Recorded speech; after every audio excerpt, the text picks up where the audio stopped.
This is The Real Weight, where we explore how your life and your physiology are connected. I'm Frank Dominick. Today I want to talk about keto. And I'm going to be direct. Ketogenic diet was originally developed as a clinical intervention for epilepsy. In that setting, it has legitimate therapeutic use, but it was never designed to be a lifelong metabolic identity.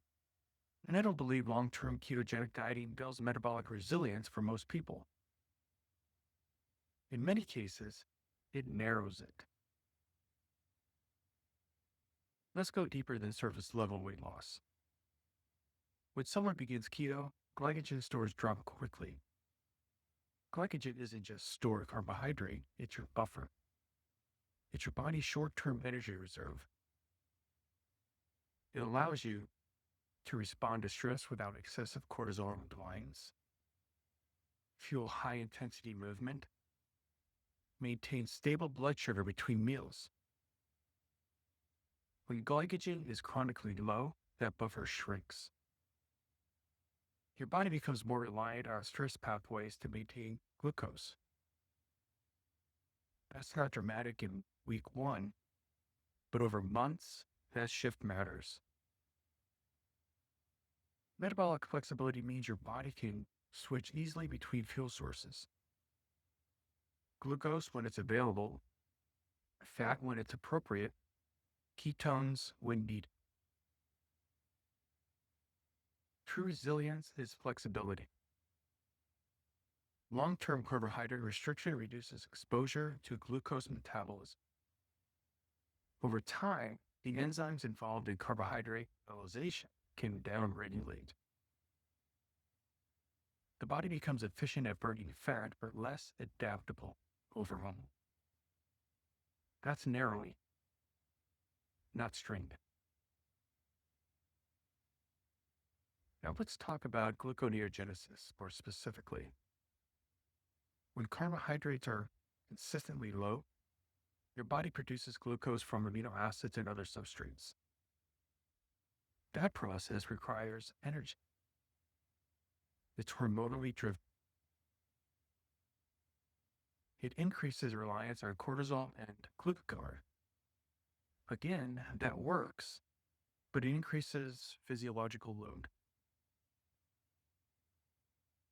And if someone is already navigating life stress, that added load compounds. Not immediately, but gradually. Now let's break thyroid into this. Active T3 is not just about metabolism. It influences warmth, energy, mood, recovery. When carbohydrate intake remains chronically low, T3 levels can decline in some individuals. Not crash, just adjust downward. That slight adjustment reduces resting energy expenditure, which often leads to plateaus. And then the response becomes more restriction, more fasting, more tight. That's not metabolic healing. That's metabolic compensation. Here's something that rarely gets discussed. Leptin. Leptin signals energy sufficiency. Chronically low carbohydrate intake, especially when paired with calorie restriction, can lower leptin levels over time. When leptin drops, the body increases hunger signaling and reduces energy expenditure. That's protective biology, not sabotage. But if someone has built their identity around being low carb or keto disciplined, they often ignore these signals. And that's where physiology blends with identity. Restriction becomes who they are, and identity resists flexibility. Another long-term effect that's rarely acknowledged: reintroducing carbohydrates after extended keto can feel uncomfortable. There's water retention, scale weight fluctuates, Energy feels unstable temporarily, and people interpret that as proof that they were better on restricting. But often, it's simply the body relearning how to buffer glycogen and regulate insulin efficiently. The longer someone stays in a narrow metabolic state, the more patient their breath expansion must be.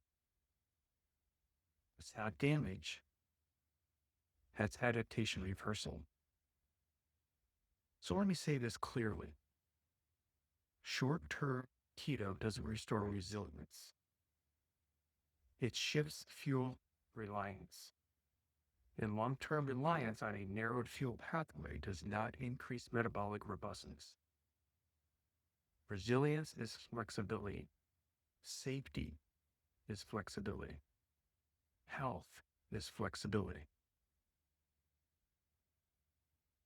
If someone is already under stress, whether it be emotionally, relationally, or professionally, adding chronic carbohydrate restriction increases total load. Not always dramatically, but incrementally, and incremental stress is still stress. This isn't about attacking people who've tried keto. It's about understanding systems. Your metabolism is not just about burning fat. It's about maintaining adaptability in changing environments. And if a strategy narrows adaptability long term, it may not be building what you think it is. I'll see you in the next episode.